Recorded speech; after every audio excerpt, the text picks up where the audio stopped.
Зохиолч Алтан гэрлийн амар сайхан. Зохиолыг уншсан Цэдэн Содмын зол жаргал. Хэцүү анги. 10-нд анги шин сурагчтай болоод 4, шин багштай болоод 3 хоног өнгөрчээ. Тэмүн хичээл дээр дэн дум болчихдаг хэвээр 2 найз нь түүнийг нууц гайхан шоолсоор л тооны давтлага орох цагаа хүлээж суухдаа Тэмүн бэлгүүн 2 дурс бичлэг хийж зүггүйтэж эхэллээ. Зэргэлдээ ангийн царайлаг гэгддэг охины сууж буйг сэмхэн бичнэ. Ямар нэгэн зүйл бодож санааширсан царайг нь татаж ойртуулна. Бэлгүүн дэлгэц рүү харан инээн. Уран бүтээлийн 1-р нэгдэл үзүүлж байна. Хайрын хүлээлт. Лайтай. Гих зэргээр өөртөөгөө дөгөөн хөхрөлдөн. Сууж байсан охины дэрэгдүүр дөлгөөн өнгөрөөд 2 найз руугаа амсгаадан гүйжирж байгаа нь дэлгэцнээ харагдлаа. Хөш! 11 аагийнхан даварч байна. Манай ангийнхныг навсарийнхан гэж хошилдог болчих. Гихийг сонсоод бэлгүүн хөдөө нэмүү юмлаа болох нэ гэж амандаа хорсолтой хэллээ.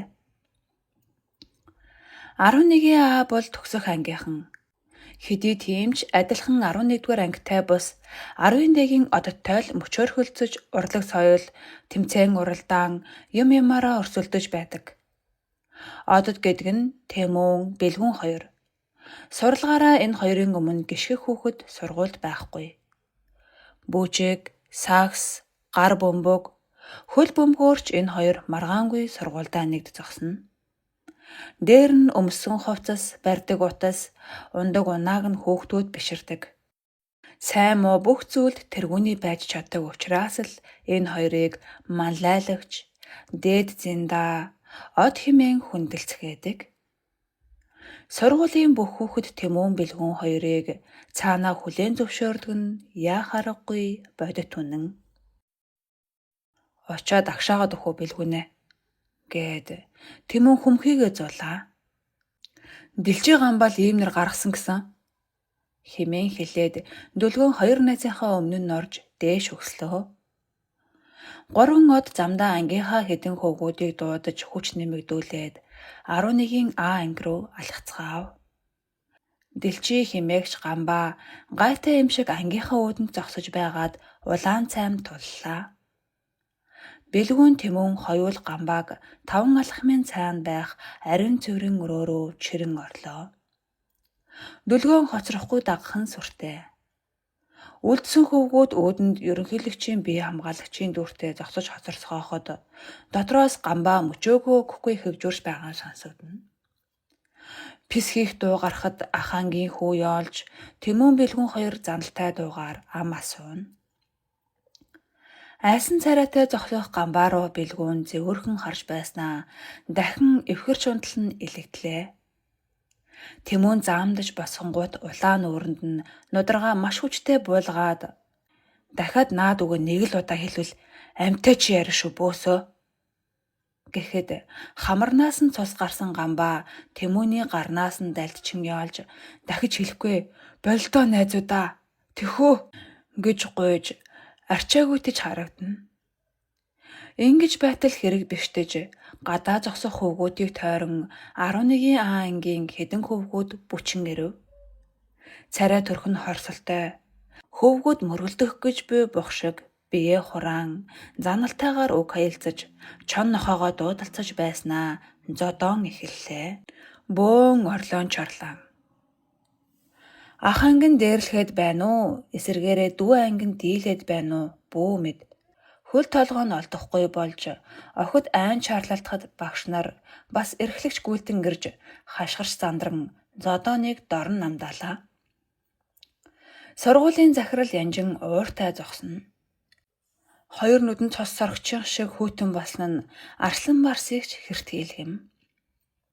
Энэ нүдний өмнө ямар ч чомогтой багшийн өвдөг чичирдэг. Түүний үгнээс хинж гардаггүй. Захирлыг сайн удирдагч гэлцэх нь бий. Гэвч удирдагч гэдэг үг түүнд тохирох хэсэг нь эргэлзээтэй. Өмнөөс нь үг сурах чадalтай хүн гарвал яаж игээд сургуулиас зайлуулад үлдсэн хэдэн хүлцэнгүй ажилтнаа санаан зоргоор дарамталж байдгийг нь бодохоор түүнийг дарангуулагч гэх нь онно. Яам тамга боловсролын газрынхны хувьд оч шиг сайн сургууль үгүй. Шалан толшиг гэлэлзэж ширээ сантал нь шинээрээ ярааж байдаг.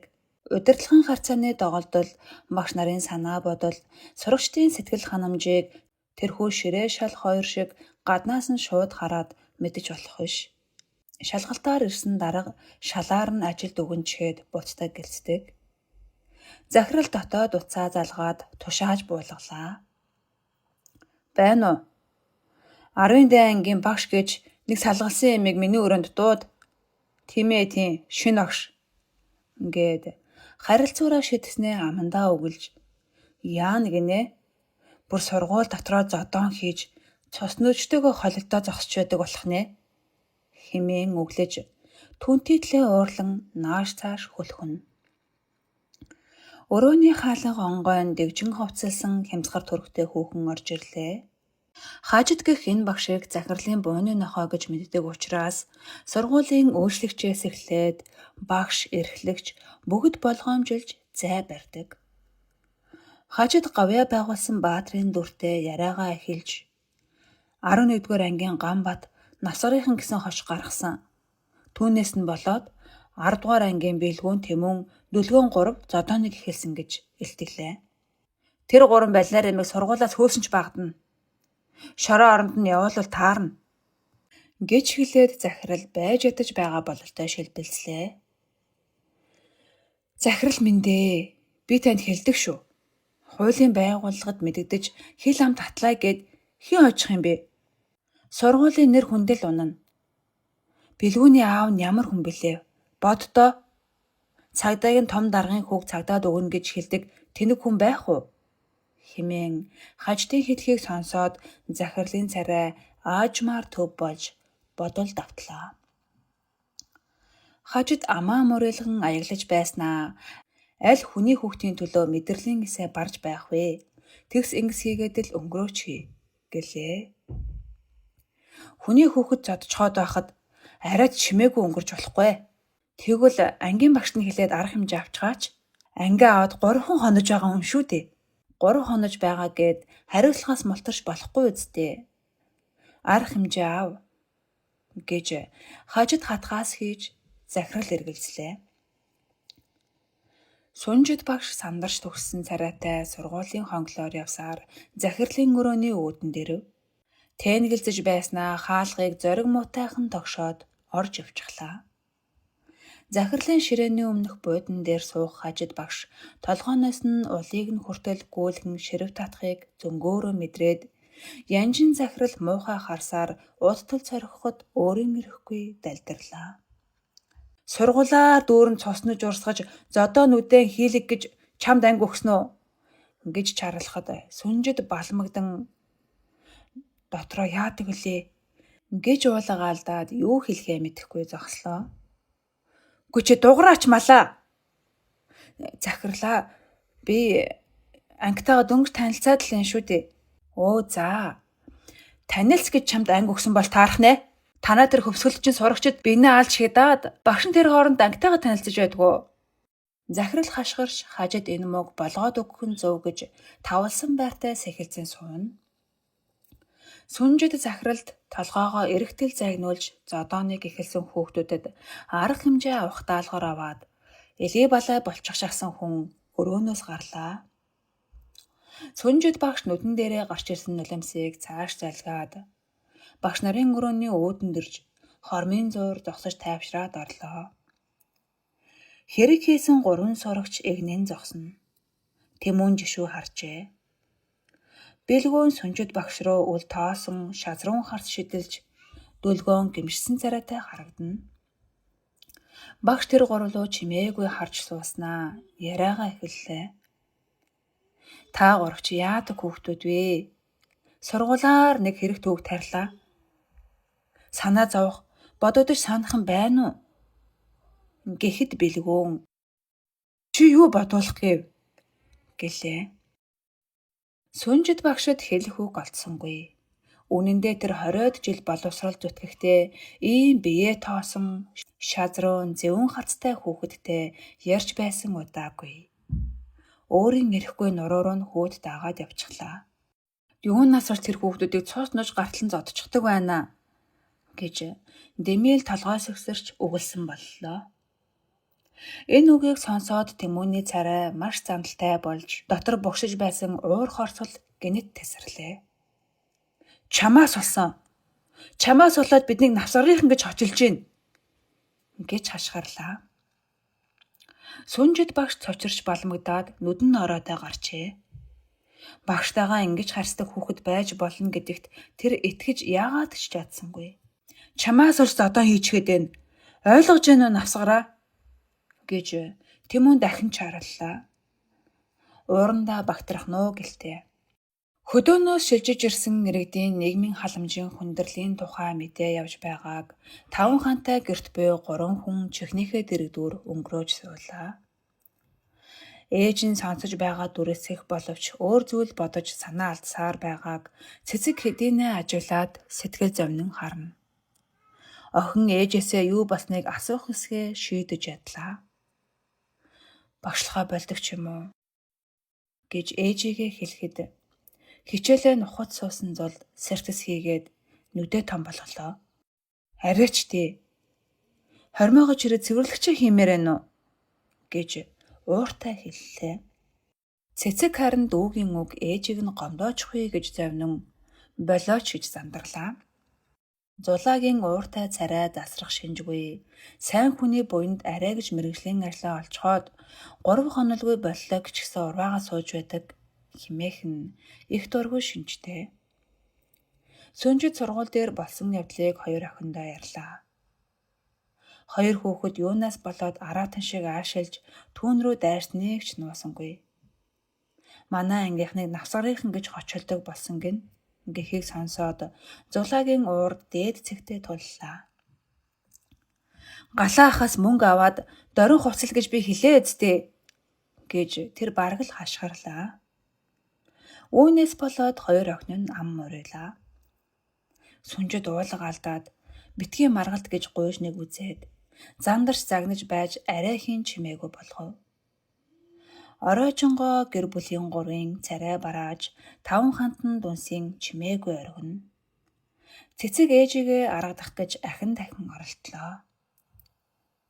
Ээжээ, танд хүүхдүүд сайн байдаг штэ. Явандаа таныг мундаг багш гэдгийг ойлгондоо гэхэд сүнжид шүүр салтаад ээдээ мэдэхгүй. Багштайгаа ингэж муухай харцна гэж байж болох уу гэд нулимсаа зэлгэж суулаа. Түүнд ойлгож гин нь навсгараа гэж уурлаж байсан Тэмүүний царай харагдана. Сурагч багштаа ийм үг хэлж болох уу гэж бодхоос түүний сэтгэл өөрийн ирэхгүй хэрт хийж дахиад тэр сургууль руу зүгэлмээргүй санагдана. Маргааш өглөө сүнжид анги руугаа зориг муутай орлоо. Санааг нь дагаад ч тэрөө бүх хүүхэд яоцгүй хараад ч байх шиг. Надаас болоод эднийг элдвэр хочлоод байгаа гэж бодхоос энэ ангийн багшийн ширээнд тогтож суумааргүй. Ангийн даргаас өвчтөө чөлөөтэй хүүхдийн мэдээлэл авахайдаад гарахын төс болов. Өөрийн мэдэлгүй алхасаар эрхлэгчийн өрөөний өмнө ирчихсэн зогсож байлаа. Үүдэнд хэрхээ хэсэгхэн тунгаагаад зориглон хаалга тогшоод орвол эрхлэгч урайлгахан угтлаа. Сайн хүний нэрээр ажилд орчхоод хэл ам таталж юм гойхон эвгүй байна гэж сүнжид зориг муутай ярьж эхэлтэл эрхлэгчийн царайнд эгдүүцсэн байдал тодорлоо. Та хэн нэгний нэрээр манад орсон гэж бодож байгаа бол хоол эндүрч байна гэж хэлэхэд эрхлэгчийн ууртай царайг хараад сүнжид зочлоо. Яд үлээ би юу хэлчихвэ? Та өөрийнхөө нэрээр л ажилд орсон. Уран чимийг таныг итгэл дааж ажиллах сайн багш гэж хэлсэн. Багшийн дэдийн онц төгсөгчийн улаан хавтас ажил мэргэжлийн улсын уралдааны 2 дугаар байрт шалгарсан батламжийг тань хараад бид ажилд авсан. Энэ бол зарим хүний боддог шиг ар өрийн хаалга биш шүү хэмээн сүнждийн хэлсэн бодлогогүй үхэнд эрхлэгч эрс шулуун хариу хэллээ. Эрхлэгчээ би тэр сурхийн нэрээ хөөхөл болох нь. Би энэ ангиа өгмөр байна хэмээн сүнжид хэлээд өөрөө мэдэлгүй гарч ирсэн нулимсаа арчив. Олон жил ажилласан туршлагатай багшид алгасан ангийг буцааж авах тухай яриа байж болохгүй. Бид бүх талаар туслана гэд эрхлэгч түүн рүү шийдмэг харлаа. Хөдөөний намайг байтугай нэртэй дүртэй мундаг багшийг ойшоодөггүй зартаа хэцүү ангимгэн шүү дээ гэж хэлж үзээд ангитайгаа ажилдаг багшид хэцүү анги гэж байдаггүй гэсэн хариу сонслоо. Хэдэн сайн хүүхэд бий. Тэдэндээ түшиглээд ажил гэж эрхлэгч зөвлөнө. Сүнжид чимээгүй болоод би эр хүн ч болоосай. Тийм бол арай өөр байхсан. Гэх мэтээр аргаа барсан хийм мөрөөдөл давтлаа. Сургуулийн удирдлагын өрөөнд байгаа гэдгээ ч мартжээ. Суур түүнд саад бололгүй чимээгүй ажиж суув. Сүнжид багш эрхлэгчийн өрөөнөөс гарахдаа хаалгыг нь санаандгүй савж хаажгаад яадаг үлээ гэж дуулдлаа. Энэ уулга алдал түүний эмэг ихийнх. Сүнждийг буурал ээж нь өсгсөн учраас хар багаасаа ингэж хэлээд сурчсан. Зүгээр ч нэг хэлэх бус. Яадаг үлээ гэж яг эмээгийнхээ аялгаар дуулдаг үлээ. Тэмүүн, бэлгүүн, дүлгүүн, совд дурав хонглын цонхон дээр суугаад ярилцаж байлаа. Ээждээ загнуулсан хүүхэд шиг газар ширтэн эрхлэгчийн өрөөнөө цааш явж буй сүнжид багшийг бэлгүүн олж хараад ярвалаа. Очиж навсгарынхан гэж хоч аваад тахтай яахавд гэж хүмхий зоолаа. Хөдөөнийхөө юугаа бодож шилжиж ирдэг байна. Навсаасан тэргөөрөө годомж гутаагаад л дуртай газараа нуцсэрээ хаяад л үслийн муухай хувцлаад л гэж Тэмүүн эгдүүцэн хэллээ. Совд хөмсгөө зангидаад Тэмүү чи яахаараа ингэж юм болгоныг үзээ ядд юм бэ? Хинч байлаа гэсэн хүссэн газараа сайхан амьдрах хэрэгтэй биш үү? Гэлээ. Хөвгүүд чимээгүй болж найз охин нь тэдний өмнөөс шийдмэг харан суулаа. Совд хямдгаан ч өмнө үзэл бодлоо хамгаална гэсэн дөөрөн итгэлтэй харагдана. Сүнждийн хоёр охин оройн хоолоо бэлтгэж байлаа. Зул хошуугаа цорвоолхон өвчтөө эрхлэнэ. Дэлгүүрээс сүмс авч нийслэл зурш хий гэж ятгах боловч цэцэг эрс эсэргүүцнэ. Ямар нарийн юм бэ? Ажил хийж байгааг чи ээжэд хэлчих шүү. Гэхэд цэцэг бодол хийллээ. Эгч нь ээждээ гой хослол авч өгч гинтийн бэлэг барья л гэсэн юм. Гэхэд зулаа баярлан дэвхцээд эгчийнхээ ухаантайг магтан тэрвэрч авлаа. Энэ мөчөд хашааны дааман хаалга пүнхээж нохой хуцлаа. Сүнжид орж ирмэгцээ тортой дэвтрээ ундахчих төхөөд уулга алдав. Царайн цөхрөнгүй. Хоёр охин ээжийнхээ гунигтай байгааг ажиж, сургууль дээр нь байдал муу хэвээр байгааг ойлгож, түрүүчийн баяр хөөр оргүй болгон урваацгаав. Хүүе ээжээ, урнагч гарж ийн гэж цэцэг хашгирлаа. Мэдээний хөтөлбөрөөр уран чимгийн богино ярилцлага гарч дуусаад цааш өөр мэдээ үргэлжиллээ. Яа тэгвэлээ, ямар гоё авгаа болов вэ гэж сүнжид дуалдав. Авгаагийн шүү, залуугаараа л байна. Дарга болсон хүн чи ийм байхаас ч яах вэ дээ гэж цэцэг хэлэхэд ээж нь шүүрс алдлаа. Зулаа гүйж ирээд дэлгэцэн өмнө тулж суугаад харж байснаа бас санаа алдлаа. Энэ мэдээнээс үүдээд суманд аж төрж байсан үеэ дурсцгаав. Сумын багш нар нэгнийдээ орж гараад ах дүүс мэд сайхан байсан үеийн нүдэнд харагдах шиг. Эдний хоёр гэрийн томчууд ч хүүхдүүд ч үе зайгүй үерхэж байсныг гурван саналаа. Урнаагч суманд байсан шиг манайхаар ирэх болов уу?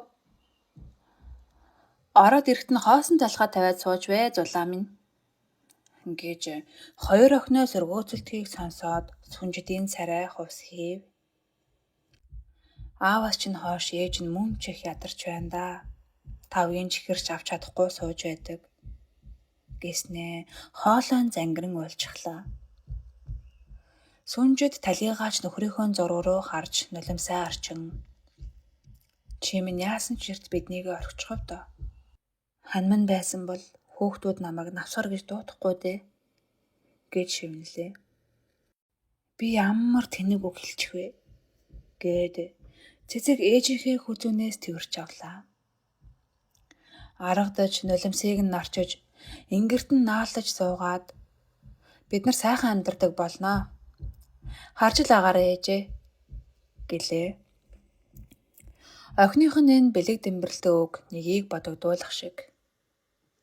Зулаа царай баргар сууснаа гинэт хоолой болсныг мэдээд цахилгаан тоогоогоо унтрааж цовингаа хутгаж харагдана. Сүнжид гараа угаагаад ширээнд суулаа. Шүдээ зууж байгаад хоёр охиноо амьдралын захад хүргэндээ. Гутарч гунж болохгүй гэж өөртөө хэлнэ. Хоол идэж суугаа царайлаг огтоо харж элгэн дэвтэх шиг санагдав. Цэцэг минь сурлагатай, толгойтой. Дадлах хийсэн банкнд төгсгөр ирж ажил гэж ураад байгаа. Нэрэл бидний амьдрал удахгүй тэгшрээд явчихан даа. Хоёр үрээ минь буян заяа түшнэ. Химээн бодож суулаа. Олон давхар байрнуудын дундах сүйдрэгчэнд 3 найз цугларчээ. Дөлгөөн сүйдрэгчний гол зогсоод гараас авчуулж, саяхан сурсан бүжгийн шинэ хөдөлгөөнөө үзүүлэн алдаж бодолж 2 найзаа игнээлгэнэ.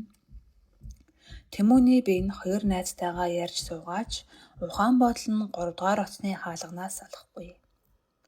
Орцны хаалга дуурах бүрт өөрийн мэдэлгүй эргэж харна. Бэлгүүн үүнийг нь хэдийнээс ажаад мөшөөж сууснаа. Тэмүүнэ чи гэрлээтэй уулзчаач гэлээ. Тэмүүн цочиж баламгдах янз орсноо. Яриаг нь тоглоом шоглоомоор дүүгэлэхээр шийдээд уулзаад яхан би захиа бичиж гэлээ. Дүлгөөний нүд том болж найз руугаа хараад чин сэтгэлээсээ энэ санааг нь дэмжиж яг үнэ нээрэтэг гэж бараг л хашгирлаа. Тэмүүн нүдээр мэн тоглоомоо улам цаашлуулъя гэсэн дохио өгөхөд бэлгүүн аль хэдийнээс ирээд найзаад өгөөж эхэллээ. Сэсээр улсад үйлдвэрлэсэн сэвсгэр цагаан цаасан дээр сэтгэлийнхөө үгийг сэрүүлэн бичиж сууна. Гэвэл ямар вэ гэлээ. Дүлгөөн гараас авчуулаад "Гүй наадах ч онцгүй. Ингэж бич" гээд хархан нүдэнд чинь хайр гэрэлтгийг анзаарсан. Халуун сэтгэлд чинь догтлол төрхийг мэдэрсэн гэдэл хайрын шүлгийг үнэн сэтгэлээсээ уншиж эхэллээ. Бэлгүүн Тэмүү хоёр элгээ даран хөхөрч унахад сая тоглоом хийж байсныг ойлгосон Дүлгөөн "Өө, яасан өөд хүн бэ? Хүнээр ингэ тоглоод байдгийн" гэж гомдол мэдүүлэх нь яг л жаахан хүүхэд шиг. Үнэн сэтгэлээсээ гомдоод хошуугаа унжуулаад суучихлаа. Хоёр найз нь Дүлгөөнийг улам цаашлуулж, сая уншсан шүлгийг нь дуурайж доог тохуу болголоо. Тэгж байтал Дүлгөөний нүд дахин том болоод "Хөөе, гэрэлчин ирж явна" гэлээ. "Битээр авлаа шүү. Чи уулзчаа яа тийм" гэж бэлгүүн түргэн хэлээд Дүлгөөнийг чирэн холдлоо. Хоёр найз нь гинэт ийм шийд гаргаснаас сандралд орж мандсан Тэмүүн яагаа ч мэдэхгүй таг гацлаа. Гэрэл явган хүний замаар ирж явснаа Тэмүүнийг хармагцаа зог туцах төхөөд царайнд часуулан анзааргүй хүний дүрэсхэн өнгөрлөө. Бэлгүүн Дүлгөөн хоёр булталзан харж байснаа модны араас гарч ирвэл найзынхан царай менчийн уралжээ. "Хинтээ ярих ямар охинтой уулзахаа хэн нэгнээр заалгамааргүй байна за" гэж хэлээд Тэмүүн эргэж чарахгүй орц руугаа орчихлоо. Бэлгүүн гайхах уурлах зэрэгцэн зогсоно. Дүлгөөн гим хийчихсэн хүүхэд мэт бүлтэлзэн "Яах вэ аа" гэж асуугаад "Бити тэнийг юм шиг хаан гээд байгаач тэнгээ" гэсэн уцаартай үг сонсоод гомдож дуугаа хураав. Бэлгүүнч босоод эргэж харалгүй явчихлаа.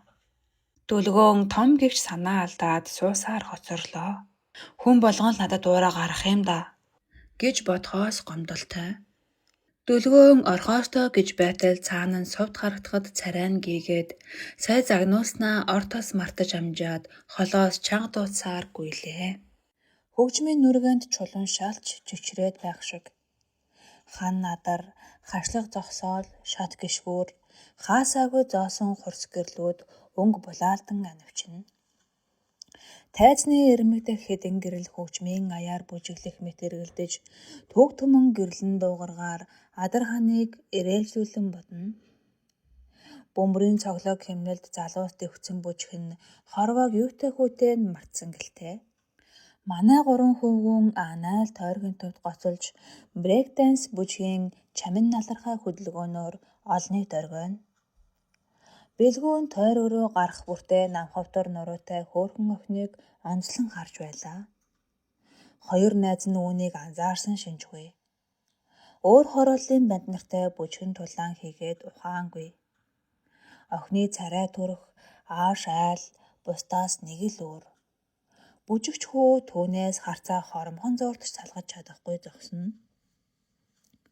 Бүжгийн хэмнэл охины царай хоёрт сэтгэл хоёрдоод ухаан мадаггүй байтал Тэмүн нудраад "Киноны цаг болчихжээ, гарыг" гэлээ.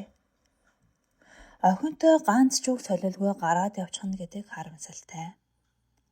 Дахиад хизээж дайралтахгүй байж мэднэ.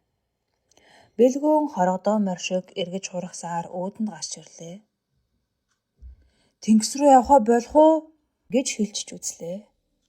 "Энд ороодохоор дүүрэн сохтуучууд болчдөг үсттэй" гээд Тэмүн дүрсгийтэл уурлах нь яг л айлын эрх хүүхэд шиг. Эрх тань хүүхэд мөн л юм чин аргагүй гэж бодоод бэлгүүн дотроо мушийлаа. Тэмүн сохтуу хүнийг яснаасаа үзэн яддаг. Гудамжинд хаа сайгүй сарчихдаг.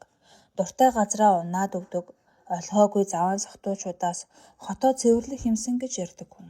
Боднон жил тавьсан ихтгэлдээ энэ тухай өгөөснө нь ангийг хоёр хувааж нийгмийн хичээлийг дайны талбар болгох төгсөн удаатай. Зөвхөн сургуулийн хүүхдүүд ордог сохтуучууд огт байдаггүй диско төв байгуулж болдоггүй юм бах та гэж дөлгөөн асууснаа. Гэснээ анзаарч амаа дарлаа. "Тэр ч үлгэр үсттэй" гэж Тэмүн ууртай хариуллаа. Бэлгүүн өнөөх охинд хорогдож эргэж хурахсаар л хөл нь яагаад ч урагш гიშгэхгүй шимжтэй. "Найз нь явхаа боллоо" гэж түүнийг хэлэхэд дөлгөөн дахиад л ангайлаа. Бэлгүүнд энэ удаа гэснийхэн төлөө дөлгөөнийг загнах зөхөө байсангүй. "Совдыг дуудаад хамт явчих. Би тэнгис даана гэд амлажсан юм" гэж найзуудаа эвтэйхэн аргалаад суурч хоцорлоо. Хөвгүүдийг холдмогч бэлгүүн буцаж гуйх шахам танхим руу ортвол өнөөх охин алга. "Ийм хурдан гараад явчихна гэж баймааргүй юм да" хэмээн бэлгүүн харуулсаж тойруулан харлаа. Байхгүй. Тэр охин руу залуучууд нүд салгахгүй ширтээд байсныг санаж хоёр найзаагаа явуулах гээд ядаж байх хооронд хэн нэгэнтэй гараад явчих уу гэж бодхоос дотор нь харлаа. Бэлгүүн баган налаад баргаар царайлав. Төрөөний их баяр хөөр оргүй болж цээж нь хоосорчих шиг боллоо. Цэцэг ногоотой шүл хийснээ ээждээ бас өөртөө тавглаад хоёул ширээнд сууцгаав. Сүнжид цаг руу хараад санаа зовнон. "Яадгүйлээ, сад зулаач яасан оротж байна. Охин хөвчүүдээ" гэж үгэллээ. "Ангийнхан дискод ингэсэн олуулаа байгаа юм чи юундаа санаа зовх ээ" гэх цэцгийн үг сүнждийг тайвшруулсангүй. Дээрэмджээ, зоджээ, хутгалжээ гэдэл орой бүр мэдээгээр гарч байдаг бодхоос ээжийн айдас хүрч цааш учир зүггүй өглөөж охиныхоо уцаарыг хөдлөглөө. "Сүртэй ма та одоо зогсоож хүлээгүүл өгөлчгийм" гэж цэцэг ээжигээ загнаж чимээгүй болголоо. Том охин руугаа харж хоолоо халбагдан чимээгүй суух айдаж байтал сүнждийн толгойд шал өөр бодол орж ирлээ. "Миний охин, чи найз нөхдөдөө гадуур дотор явж байгаач" энэ үгийг сонсоод охин нь гайхлаа. Тэгснээ тэсэлгүй төсгийтэл инээчихлээ. Гадуур тэнлээ санаа зовоолоо гэд 3 хормын өмнө өглөөд байсан хүн 180 хэм эргэчихнэ нь. Зулаач нь чамааг бодвол сэргэлэн гялалзуур чөтгөр шиг амтаа. Нэг л мэтгэд нөхөртөө олчихно гэж сүнжид бодсноо хэллээ. Охин нь дахиад л хөхөрлөө. "Пээ. Намайг нөхөр хайгаад ороо өдөс тэнээд явжээ гэж байгаа эргүү. Зөө тиньээ тэгвэл" гээд Цэцэг ээжигээ цаашлуулан инээж түүнээсээ их таашаал авч байна. Сүнжид мөчөөгөө өгсөнгүй. Ээж нь оюутан байхдаа аавтай чинь танилцчихсэн. Тэгтэл чи найз залуу гэж ярахчгүй явсаар төгсөх нь байна шүү дээ. Гэхдээ охины санаанд нь өөр нэгэн инээдтэй зүйл орж ирэв. Анх сургуульд явахад нь хот газар донжоонууд олон шүү. Гизээ чирвэ гэж хэн анхааруулж илаа? Та биш үлээ гээд доогтой харлаа. Одоо тэгтэл эсрэгээрээ донжоогүй төгсөх нь гээд үгэл цуудаг. Хачин хүн юм а та. Гэхэд ээж нь инээдээ барьж дээсэнгүй. Бэлгүүн барааж цогтол өнөөх охин найзтайгаа ариун цэврийн өрөөнөөс гарч ирж дотор нь нар мандах шиг боллоо. Дахиад алдчихвээ гэхээс айж хаашаа очихыг нь дагуулan харна. Од хүүгийн ширтээд буй намхуутар нуруутай хөөрхөн хадагтай бол Сүнжид багшийн эрэх танхи охин ангийнхантайгаа дискодож яваа зулаа байлаа. Буудэнд тухлаад ундаас харуулаар шимэн найз охинтойгоо ярьж сууна. Түрүүнээс хойш нэг хүү ширтээд байгааг эмэгтэй хүнийхээ зөнгөөр мэдэрсэн хэрнээ огт анзаараагүй дүрэсгэн. Найз нь түүнийг нудраад чихэнд нь намаа ойртуулж хашгиран ярьлаа. Зулаа, тэр нэг хөөрхөн банд түрүүнээс хойш чамайг ширтээд л байна. Хөөрхөн гिचчээ шалахгүй юм байна. За болдоо, ийм залууг шалахгүй гэвэл бусдыг нь юу гэх болж байна? Найз гант хуяан Зулаагийн занг мэддэгч энэ удаа хэлсэн үгэнд нь үнэн голоосоо гайхлаа. Охидын нүдийг унтал бүжиглэж дисконы од болсон царайлаг залуу ширтээд байхад шалахгүй юм байна гэд үл тоомсралдаг хүн байх уу гэж тэр дотроо харууллаа. Гэхдээ Зулаагийн дотор нь бол шал өөр бодол эргэлдэнэ. Нэрэл царайлаг хүү байна шүү. Дэндүү гоё бүжгэлд юм байна лээ. Бүжиглэж байхдаа ганган чамин бие тоосон байна шиг санагдсан. Одоо их даруухан айтайхан харагдаж байна шүү. Гэж бодсоор суусан ч бэлгүүнийг огт тоохгүй байгаа дүрэгсэсээр л байлаа. Уянгийн ая явж эхлэхэд бэлгүүн тэнгэлзэж байгаад өөр залууд охиныг алдчихлаа. Залуутай бүжиглэж байхдаа өнөөх хүү нүд цолгохгүй байгааг нь мэдэрч байсан хэрнээ нэг ч удаа хариу харсангүй. Бүжиг дуусахад гант туяа байдгаараа догдолчихсон өмнөөс нь гүйж ирлээ. Нөгөө банд чамаас хараагаа нэг ч удаа салгасангүй. Чи бүжиглэж танилцаач. Намайг урихгүй байгаа үнийг би яах юм? Одоо цагаан бүжиг явах бах урьч.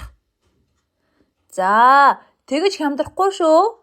Ийм хөөрхөн залууд ингэж хандаж байгааг хараад гант туяа найзаараа бахархах сэтгэл төрнө.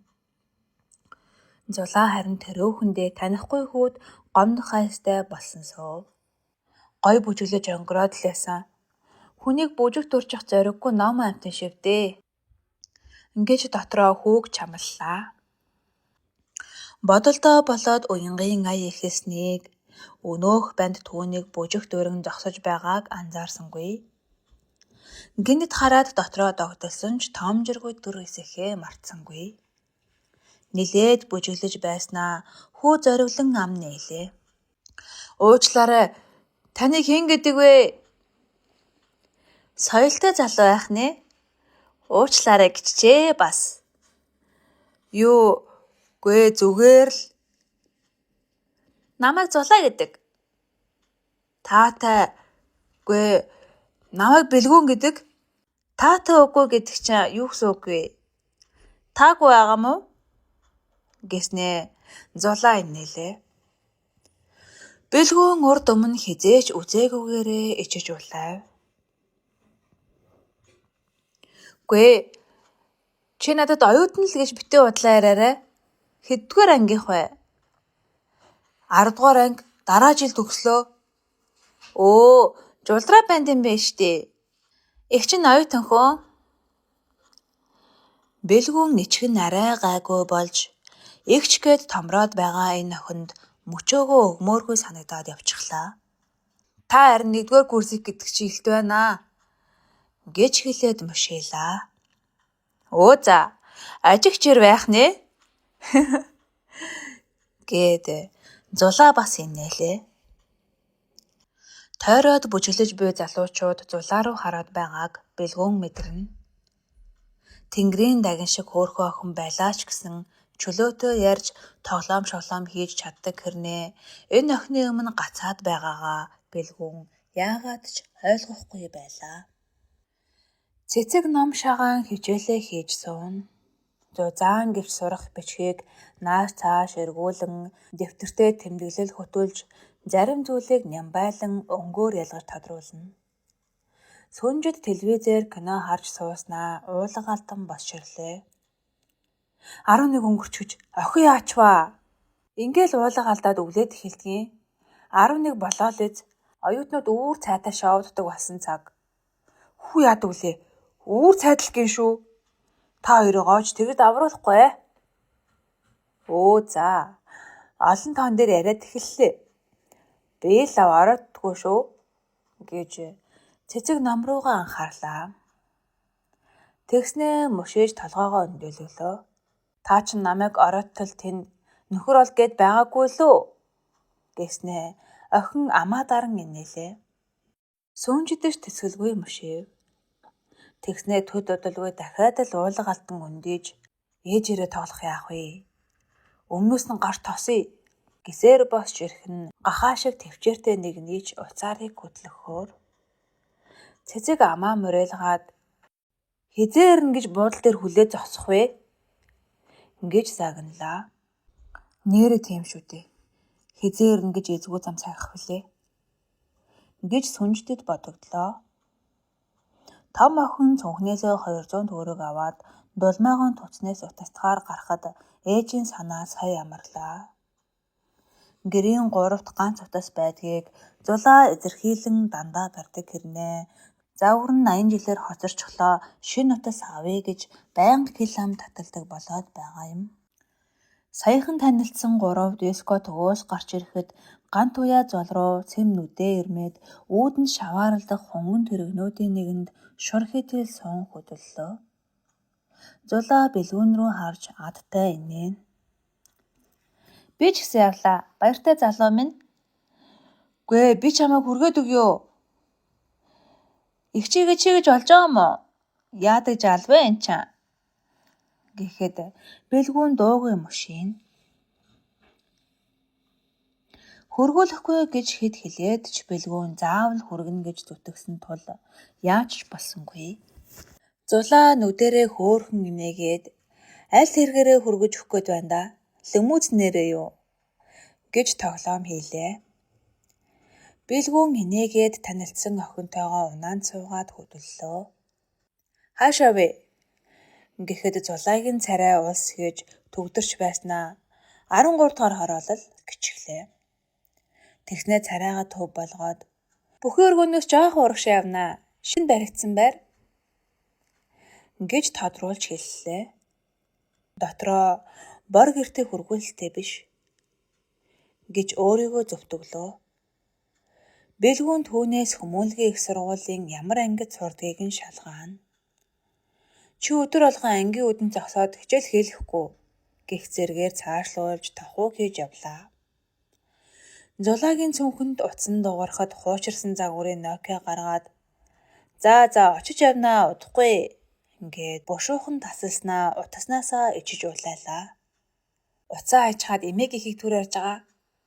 Усад уурахаар шараа олгоод ах юм гэж бас хэнэгч үгүй худлаа залуу. Би ч хөдөлж болж гүйцэж байна гэж өөрийгөө дотроо зэмлэж явлаа. Баруун гар тал руугаа эргэж хахаа. Тэр шар байр. 2 дахь орсны үүдэн зогсоорой. За бэлгүүнээ над руу залгаарай.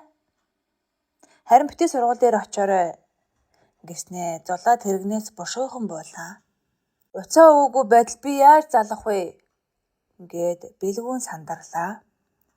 Зулаа дугаараа хэлээд эгчмэд хүн рүү байн залгаад яршиг болоод байваа. Баяртай гэд орсны нууц тугаарыг сурмаг даран нээж орлоо. Орсныхоо дараа хаалга налан зогсоод урт амьсгаа авлаа. Ганц уяагинд яваад орд юм билүү? Харанхуй шөнөөр айлын хаалга балавхаар аав ээж нь юу ч гэх юм бэлээ. За байз. Эндээс дарих руу яаж явах лээ? Балраа. Одоо оноо зогсчихсон гэж бодлоо. Тэнэгэлзэж бас айдас тавтаж удаан гэвч зогсов. Ямар ч гарц алга. Төв зам руу алхахаас өөр аргагүй боллоо. Баригдаж буй барилгуудын дундуур айж цочин түргэн алхлаа. Нилээд явж байтал хажуугийн булангаас хүн гарч ирлээ. Булай гэгчээр хүний сүүдэр байх шиг. Айсандаа улам хурлан алхтал нарийн гудамжны дунд хэрд банзан хашаагаар тагалцгаж араас нь өнөөх сүүдэр ойртож ирснээ зогслоо. Эргэнгүүт сүүдрийн гарт хутга байхыг олж хараад байдгаараа чарлалаа.